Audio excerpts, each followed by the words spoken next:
Karibu tena mpenzi mtazamaji katika channel yako pendwa ya michezo. Kama wewe ni mgeni katika channel hii, tafadhali bonyeza maneno mekundu hapo chini yanayoandikwa subscribe, na utakuwa mtu wa kwanza kupata habari zetu za michezo na burudani ambazo tutakuwa tunaposti katika channel hii. Na wewe pia ambaye tayari umesha subscribe, tunakuomba shukrani sana na uendelee kuwa nasi.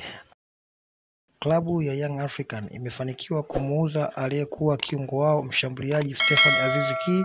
kwenda klabu ya Wydad Casablanca ya nchini Morocco, ambapo timu hiyo ilimhitaji mchezaji huyo haraka sana kwa ajili ya kujiandaa na michuano mipya ya klabu bingwa dunia, ambapo inaanza kutimua vumbi mwezi wa 6 tarehe 18, ambapo klabu hiyo itaanza kucheza dhidi ya Manchester City kwenye grupu lao ambalo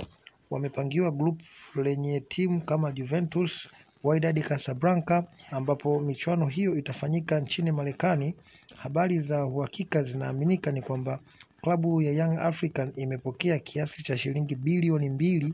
na milioni 600 kutoka Wydad Casablanca kama ada ya kumuuza mchezaji huyo, ambapo pia mchezaji huyo anaenda kupata mshahara wa shilingi milioni 106 za Kitanzania kwa mwezi, pamoja na bonus ya sign fees kutoka katika klabu ya Wydad Casablanca ambayo atalipwa shilingi milioni 800. Usisahau kulike na pia kusubscribe ili uwe wa kwanza kupata habari zetu.